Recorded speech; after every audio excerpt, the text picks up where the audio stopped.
Renard avait encore dévoré quelques poules. Le fermier n'était pas content du tout. Il en avait plus qu'assez de voir ces belles poules et ces beaux coqs dévorés par ce mécréant de renard. L'âne, lui, était fort fâché. Il était très attaché à son maître. Et le voir autant ennuyé le fâchait très fort. Alors l'âne décida de lui venir en aide et de donner une bonne leçon à ce mécréant de renard. Une idée germa dans sa tête. Et il s'en alla jusqu'à la tanière du goupil. Il s'allongea sur le flanc, fermant les yeux. Il essaya de donner l'impression qu'il était mort. Au bout de quelque temps, Renard se leva. Il avait bien dormi, le ventre bien rempli de bonnes poules bien grasses. Il sortit de sa tanière et, quelle surprise! L'âne du paysan, allongé sur le flanc, et qui semblait être mort. Renard était très content. Avec un âne entier rien que pour lui, il ne risquait pas d'avoir faim cet hiver. Pourtant, il se méfie. Pourquoi l'âne serait-il venu mourir ici, juste devant sa tanière? Il commence donc par regarder l'âne de tous les côtés.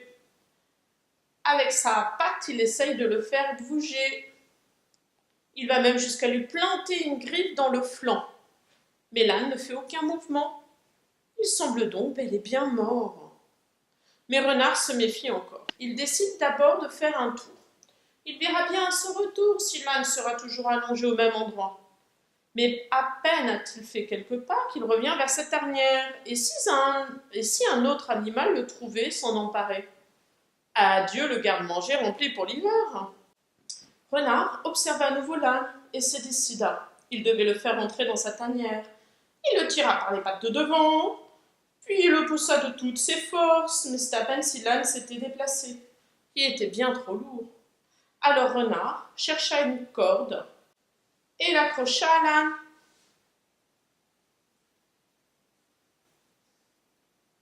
Et ensuite, il accrocha la corde autour de lui. Ainsi, il aurait plus de force pour tirer jusqu'à sa tanière. Mais à peine avait-il commencé à avancer qu'il se sentit tiré en arrière. Il se retourna, et là, aux surprises, l'âne s'était levé et le tirait derrière lui. Renard n'était pas assez fort pour résister. Il essaya de lutter, mais sans succès. Alors il essaya de se dégager de la corde, mais impossible de défaire les nœuds, la corde était trop tendue. Et voilà notre goupil à la traîne de l'âne qui retournait le plus vite possible chez son maître. Quand bientôt il arriva, le fermier fut un peu surpris de voir un tel attelage. Mais très vite il comprit le service que l'âne venait de lui rendre. Oh, merci, mille merci, mon cher âne! Il attrapa sa bêche pour assommer Renard, mais quand il voulut mettre un coup de bêche sur Renard, Renard se décala un petit peu et du coup, le paysan frappa très fort le flanc de l'âne qui eut très très mal. Et en frappant aussi fort, la corde cassa. Renard, se sentant libre, s'enfuit de toute la vitesse de ses pattes. L'âne, pour le coup, eut très très mal et se dit qu'il n'était pas très bien remercié de tous ses efforts. Quant à notre ami le fermier, bien dépité, il se dépêcha de renforcer la palissade autour de la basse-cour, histoire d'essayer de protéger ses jolies poules et ses beaux coqs de notre ami le renard.